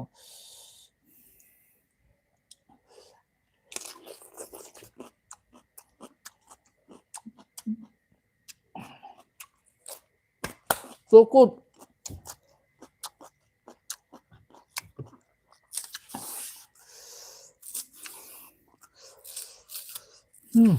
spicy small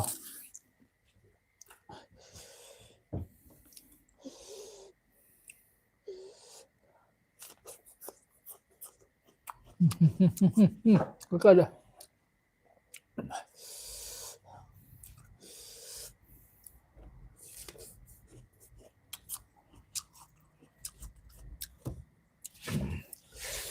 ทุกอย่างหอม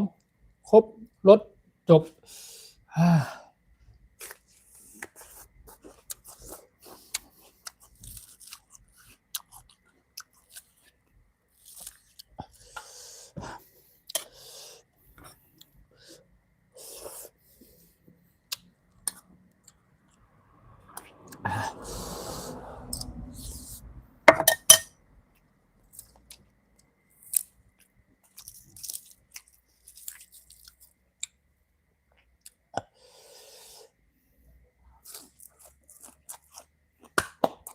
Thank you so much. Thank you. Thank you very much.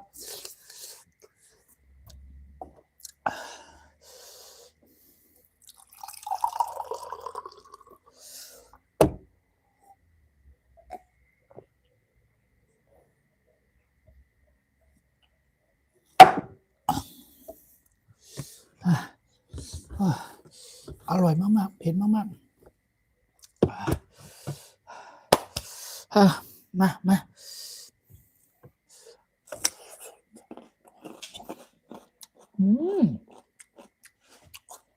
so good so good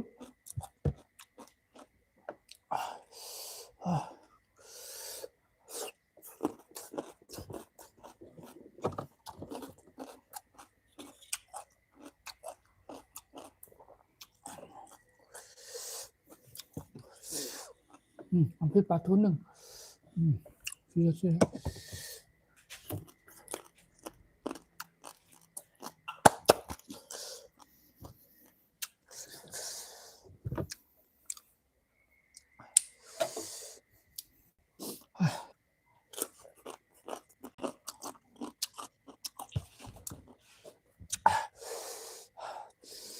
so good อร่อยมาก Thank you very much. Thank you.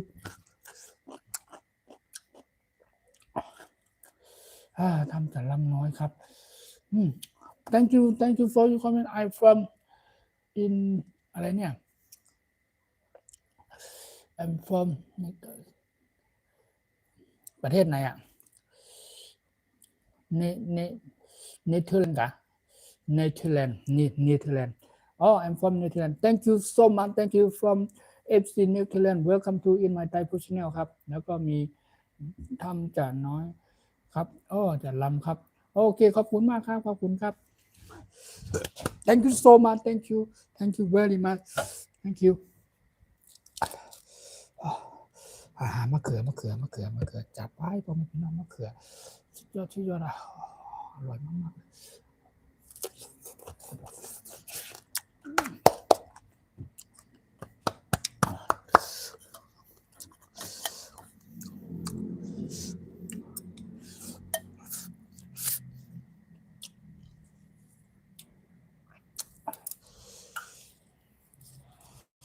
Come on เข้าม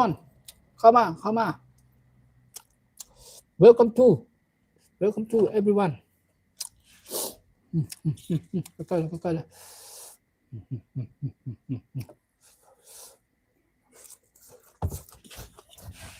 so good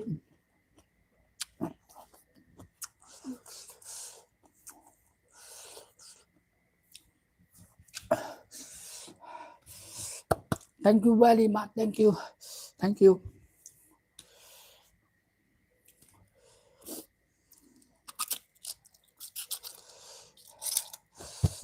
หิวข้าวมากๆครับ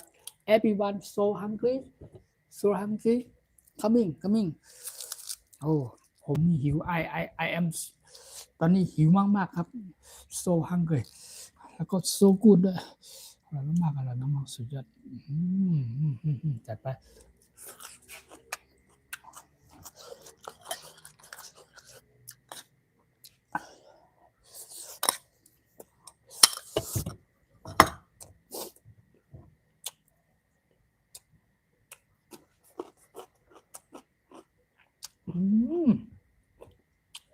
สุดยอดล้ำขนาด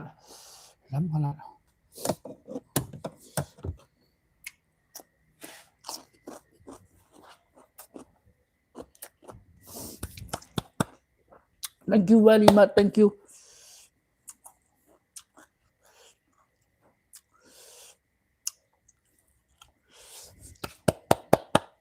Thank you so much. Thank you for your comment. Thank you very much. Thank you. Welcome to in my Thai Food Channel ทำอาหารพื้นบ้านคนไทย everyone. Thank you so much. Thank you. ขอบคุณมากๆรอบหน้าทำลาบจิ้นพอจิ้มเตอร์อ้ายวะโอ้ได้เลยครับโอเคโอกาสหน้านะครับเดี๋ยวรอบหน้านะครับเดี๋ยวผมจะหากับข้าวเมนูหลักสูตรนี้นะครับสำหรับเมนูพื้นบ้านคนไทยจะทำให้กินให้ดูเลยนะครับอันนี้จัดไปน้ำตามน้ำพริกปลาทูนึ่งเนี่ยโอ้สุดยอดอยู่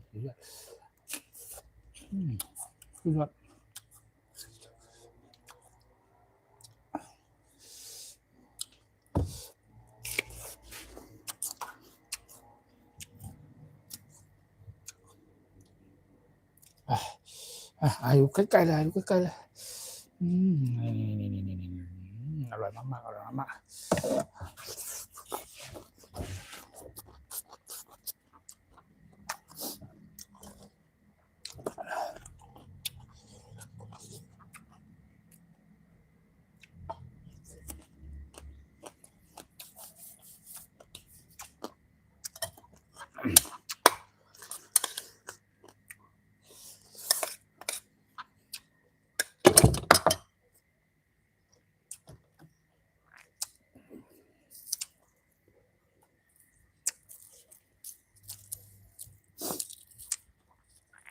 ล้ำขนาด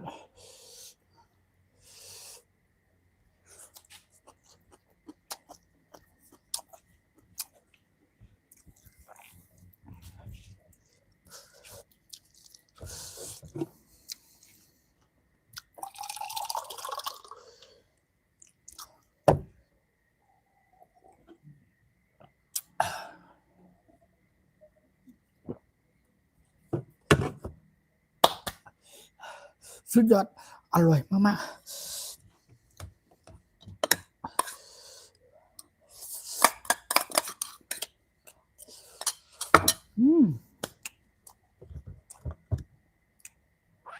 ม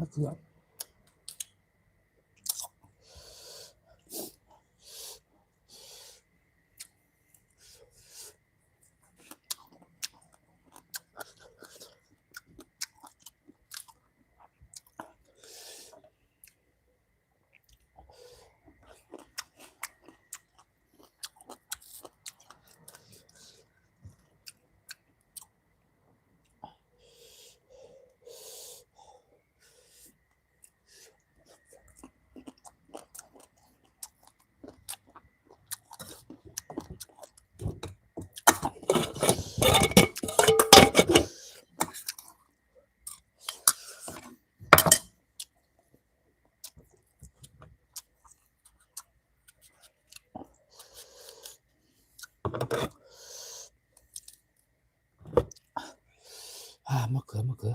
อร่อย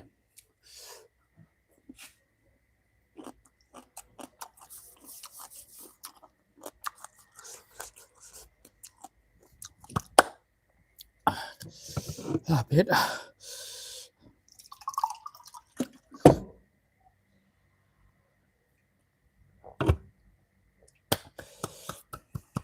Thank you so much. Thank you for everyone. Thank you. So many people coming follow for me. Thank you very much. Thank you. ขอบคุณมากๆครับขอบคุณจากการกดไลค์กดแชร์กดติดตามเข้ามานะครับเป็นแรงอกแรงใจให้กันเนาะสวัสดีครับสวัสดีทุกท่านทุกคนนะครับวันนี้ก็มาในนามเมนูพื้นบ้านคนไทยเรียกว่าตำน้ำพริกปลาทูนึ่งนะครับ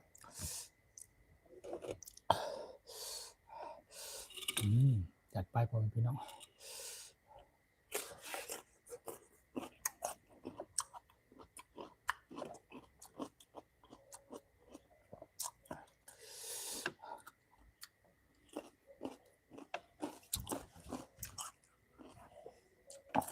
ครับสวัสดีครับทักทายครับทักทาย Hello Hi Welcome to in my Thai Food Channel ครับทำอาหารที่บ้านคนไทย Thank you very much Thank you for your comment Thank you so much Thank you ตอนนี้กี่โมงละIt's now time 1 AM 11 minutes นะครับ I think one a.m. 30 minutes นะครับ I will stop ละประมาณ1:30 นาทีนะครับ ผมจะขออนุญาตหยุดและลงไลน์ก่อนเนาะตอนนี้ก็มาพูดคุยทักทายกันก่อนมากินด้วยกันอร่อย so good ครับ Thank you so much thank you for your comment thank you ขอบคุณมากครับมะเขือพวงน้องคนไทยเรียกว่าหมาแห่งจ้างกันเนาะไปดูใกล้ๆเลยมะเขือพวงเนี่ยมะเขือพวงจับไปตำน้ำพริกปลาทูนึ่งครับ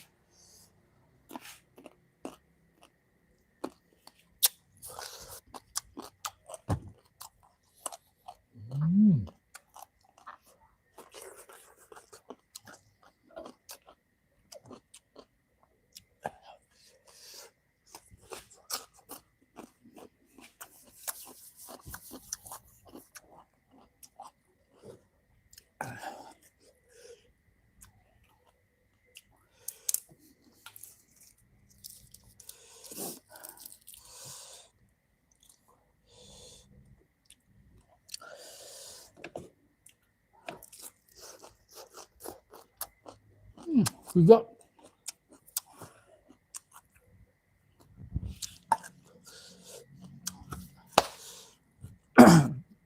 Thank you very much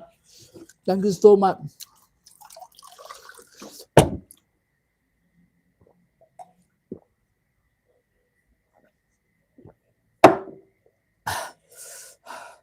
สุดยอด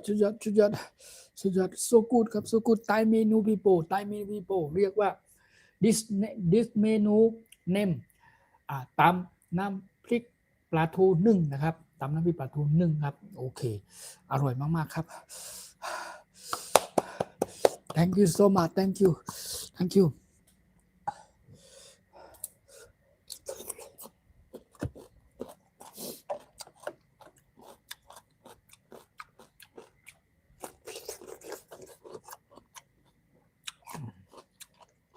หอมมากๆอย่างสุดยอดหอม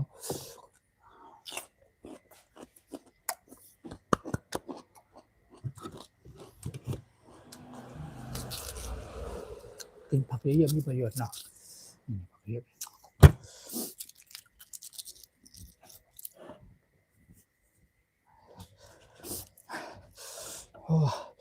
จัดให้หมดเลยพ่อแม่พี่น้องจัดให้หมดเลย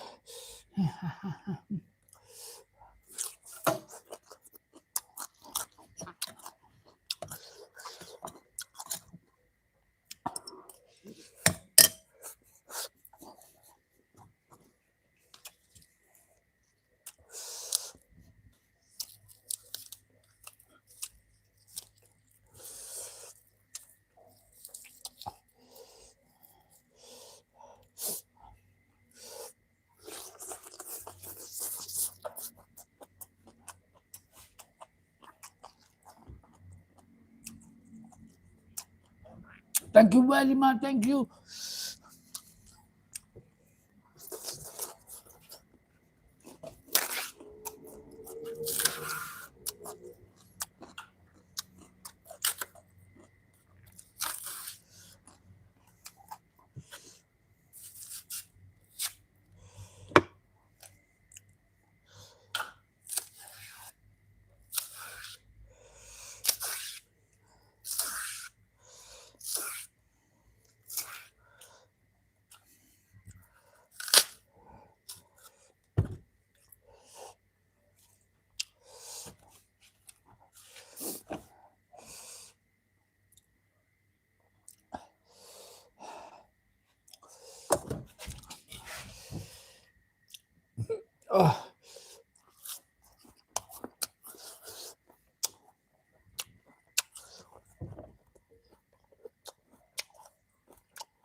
thank you so much thank you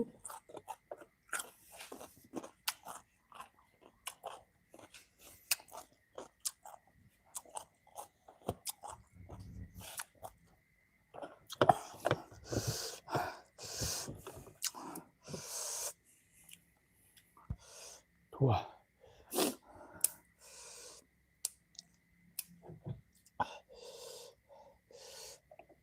หอม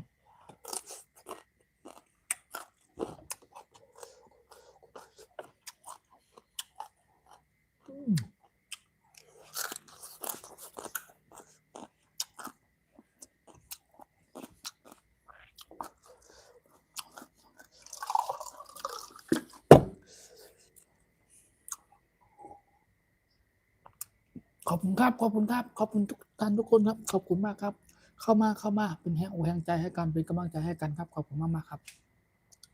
Thank you very much thank you for everyone thank you for you follow for me thank you for you comment thank you for you right thank you ขอบคุณมากๆครับขอบคุณครับ so many people coming โอ้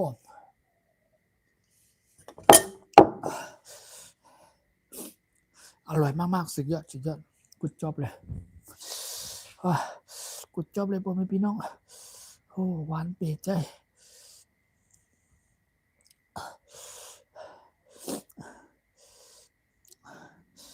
thank you so much thank you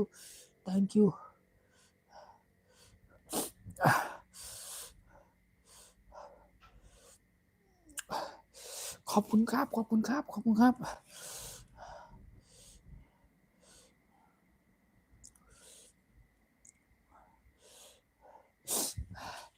สุดยอด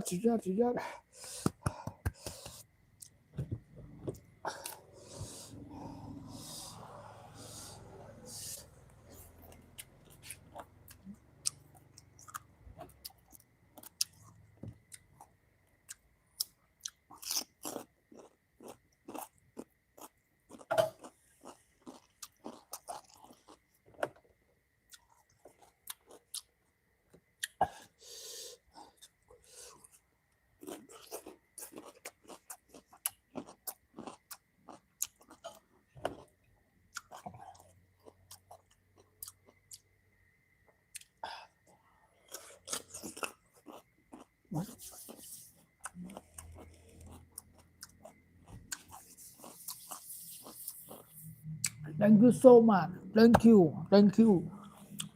very much thank you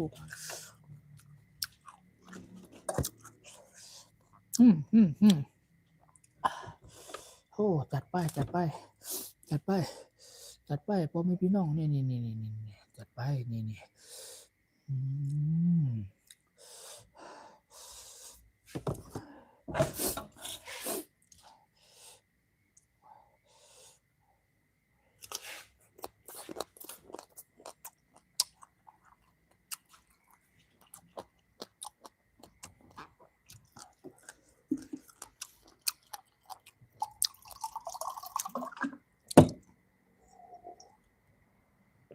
ขอบคุณมากๆครับขอบคุณครับ thank you so much thank you ขอบคุณครับ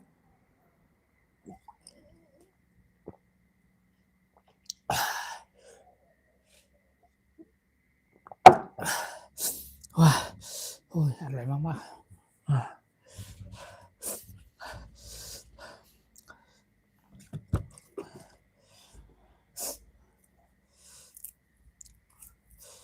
โอเคเนาะสำหรับวันนี้นะครับเป็นเมนูพื้นบ้านคนไทยเรียกว่าตำน้ำพริกปลาทูนึ่งนะครับ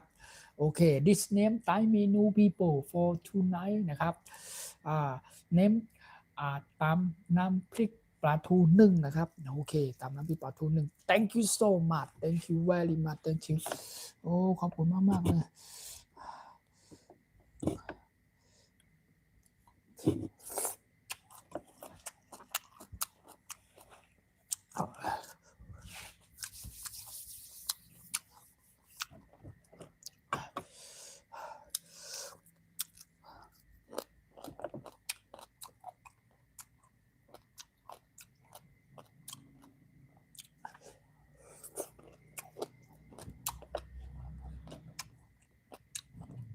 อมตะไคร้ด้วย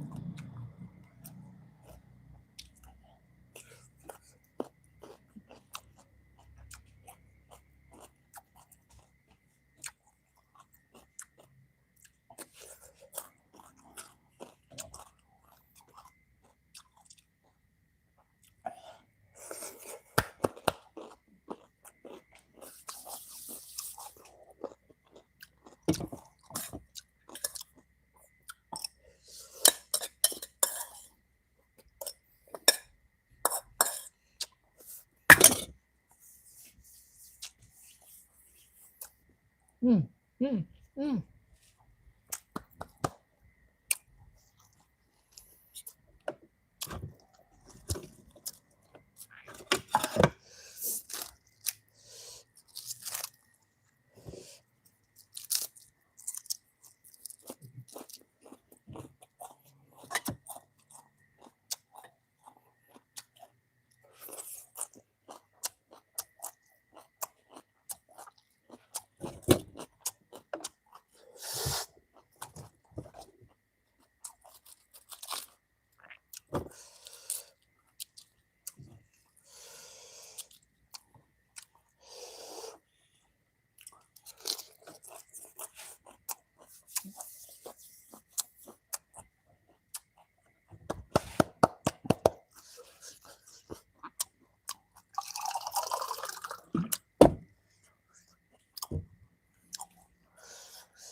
สุดยอด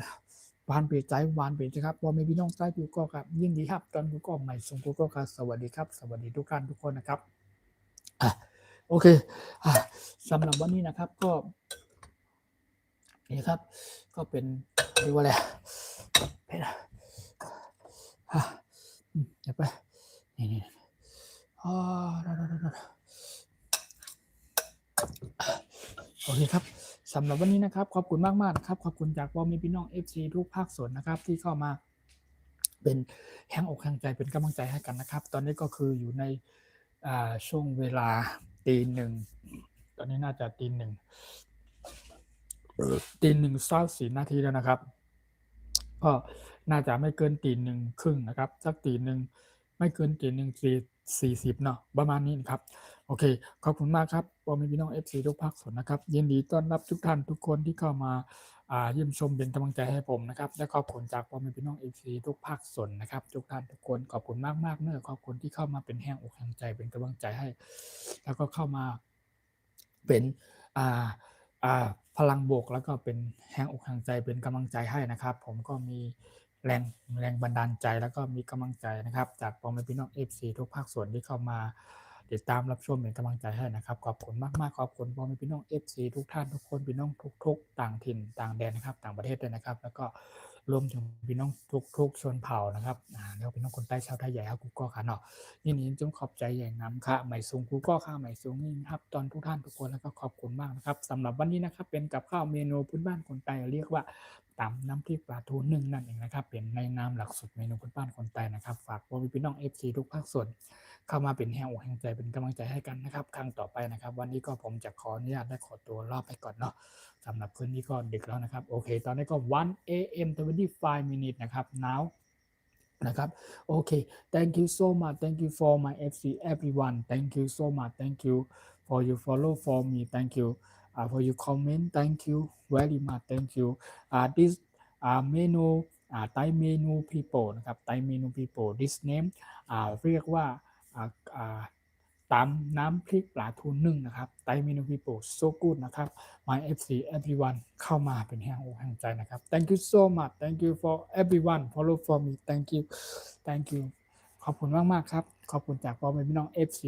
ทุกต่างประเทศครับมี FC จากประเทศไหนเนี่ยเมื่อกี้มี FC จากเดี๋ยวผมขออนุญาตอ่านคอมเมนต์ก่อนเนาะอันนี้ก็สุพจน์นะครับสุพจน์ครับขอบคุณมากครับสวัสดีครับเชฟอาหารไทยโอเคสุพจน์แล้วก็ทางโลกเมืองไทยนะครับแล้วก็มีทางอันนี้ทำจริงๆทำอะไรอันนี้ก็คือเดี๋ยวผมขออนุญาตดูก่อนทำกับข้าวนะผมอธิบายไปแล้วนะครับ แล้วก็มีอะไรก็ความเมนเนาะถ้าเป็นการได้เครื่องเทศทำอะไรกินอันนี้ก็จากพอมีพี่น้อง FC นี่3987อันนี้ก็ FC เนาะแล้วก็มีทาง e s e n specific อะไรเนี่ย specific คืออย่างภาษาอังกฤษเนาะขอบคุณมากครับขอบคุณมากจากการคอมเมนต์เนาะแล้วก็มี VOC 1979นะครับนั่นเป็นอะไรเนี่ย 1979อันนี้จาก FC เนาะแล้วก็ทำจัดลำน้อยครับโอเคขอบคุณมากเนอะครับอันนี้เป็นเทเวอร์4161นะครับแล้วก็มีนี่ก็ I'm from Netherlands โอเคจาก FC จากประเทศเนเธอร์แลนด์เนาะขอบคุณมาก thank you แล้วก็มีอันนี้รอบหน้าทำลาบจิ้นคือพอจิ้นเตอร์ขอบคุณมากครับได้เลยครับผมขอบคุณมากแล้วก็ทักทายอันนั้นก็2893อันนี้2893อันนี้เนาะจากคนพี่น้อง FC โอเคนะครับทุกท่านทุกคนนะครับfor tonight นะครับ I'm very happy นะครับ I'm very happy นะครับso I'm so happy นะครับ I think my FC everyone are so happy me too นะครับเหมือนกันนะครับ everyone นะครับ I think so many people now so sleeping นะครับสำหรับพ่อแม่พี่น้อง FC ในประเทศไทยของเราเนาะนะถ้าเป็นบ้านของประเทศโซนยุโรปมันก็อาจจะตอนเป็น1 o'clock 1:30 o'clock ครับ daytime เนาะขอเป็นทูไนท์นะครับขอบคุณมากๆครับขอบคุณจากพ่อแม่พี่น้อง FC ทุกท่านทุกคน everyone นะครับโอเค I come to see you again นะครับ see you again นะครับ see you again my FC everyone thank you so much bye bye นะครับ everyone ผมจะขอเนี่ยลงไลน์ก่อนนะครับขอหยุดนะครับขอเนี่ยลงไลน์ก่อนนะครับขอบคุณมากครับตอนนี้ก็ดึกแล้วครับขอบคุณมากครับจากบอมบิน้อง FC ทุกท่านทุกคนทุกภาคส่วนนะครับสวัสดีครับขอบคุณครับโอเคตอนดับบอมบิน้องคนใต้ชาวไทยแย่ขอบคุณก็กันหน่อยยิ่งนี้ครับตอนกูก็กวนและไม่สูงยิ่งจงขอบใจอย่างนะครับไม่สูงกูก็กันไม่สูงที่คำว่าปั่นแห้งขาวในข้องไต้เฮ็ดข้าวพักไหนกันเนาะมันก็มาเฮ็ด ตำน้ำพริกปลาทูหนึ่งนะครับเนาะตอนดาข้าวพักใต้เฮาหนังฮือบ่ได้ขึ้นใหญ่ไม่สูงกว่าเมื่อนานหนังฮือบ่เป็นดีบ่มีพี่น้อง FC ต่างประเทศต่างถิ่นต่างแดนเพิ่นจะได้มาฮู้จักกันนำนะครับเนาะเป็นข้าวพักใต้เฮาเมนูพื้นบ้านคนใต้เฮารักษาพิมพ์ทงใต้เฮาไว้นะครับเนาะแล้วก็รักษาวัฒนธรรมดั้งเดิมและเมนูดั้งเดิมของเฮาไว้นะครับเนาะก็ฝากพ่อแม่พี่น้อง FC พี่น้องคนใต้ชาวไทยแหย่กูก็เข้ามาบันแฮงข่าวและติดตามรับชมปันนะครับเนาะปันแห้งข้าวบักใต้เฮากว่ามื้อนานำนะครับเนาะไม่สูงกูก็กะตอนตา FC พ่อแม่พี่น้องท่านใดที่ไปอยู่ต่างประเทศไปเนี่ยการเนี่ยงานสำหรับพ่อแม่พี่น้องคนใต้ชาวไทยใหญ่เฮาเนาะก็ใครกินกับข้าวเมนูดังเดิมกับข้าวบ้านๆอาหารพื้นบ้านของเฮาก็สามารถเข้ามาดูวิธีการทำต่างๆและเสิร์ชเข้ามาทางช่องไปพูชแนลทำอาหารพื้นบ้านคนใต้และมาปันแห้งข้าวใหญ่นำคณะกูก็ค่ะไม่สูงกูก็ค่ะไม่สูงสวัสดีครับสวัสดีทุกท่านทุกคนนะครับโอเคไม่สูงกูก็ค่ะบ๊ายบายไว้มาพบกันใหม่กูก็ค่ะไม่สูงบ๊ายบาย everyone บ๊ายบาย thank you so much I come to see you again นะครับโอเคบ๊ายบายขอหยุดไลฟ์ก่อนนะขอหยุดไลฟ์ก่อนขอลงไลฟ์ก่อนโอเคอันก็ใช้เวลาไป1:30 นาทีนะครับโอเค thank you so much bye bye everyone bye bye I come to see you again for tonight ครับ so good ครับ My Thai Food Channel ทำอาหารพื้นบ้านคนใต้นะครับso good อร่อยมากๆครับอันนี้ก็ตำน้ำพริกปลาทูนึ่งครับso good อร่อยมากๆสุดยอดขอบคุณมากๆครับแล้วก็กินกับเนี่ยมะเขือพวงอันนี้มะเขือพวงครับหมายแห้งจ้างเป็นคนใต้เขาเรียกว่าหมายแห้งจ้างนะครับแล้วก็มาลาลุงเป็นคนไทยเรียกว่ากระดำใช่ไหมแล้วก็อันนี้เป็นผักชีฝรั่งแล้วก็ผักชีฝรั่งนะเนาะอันนี้เตาตื้นเป็นคนใต้เขาเรียกว่าเตาตื้นอันนี้อร่อยมากๆกินกับน้ำพริกเนี่ยสุดยอดแล้วก็มีมะเขือเนาะมะเขือครับพี่น้องแล้วก็มีอันนี้ก็ต้นหอมครับพี่น้องคนใต้เรียกว่าต้นผักหมี่ย่อยนะครับน้องคนไทยคนเมืองเรียกว่าต้นหอมนะครับโอเคแล้วก็ถั่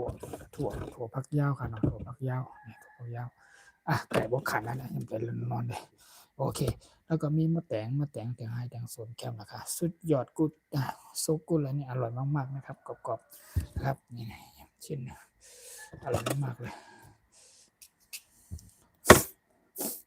แล้วมาจัดไปเนาะ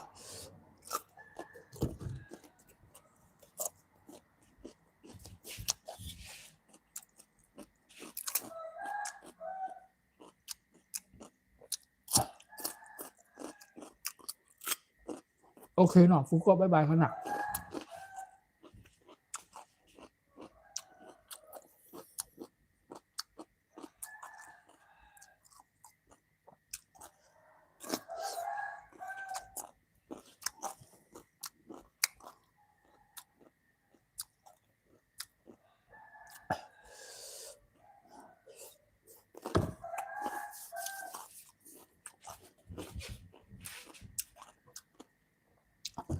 after drinking more than that นะครับ I will stop ละเดี๋ยวหยุดแล้วหลังจากกินน้ำเสร็จนะครับ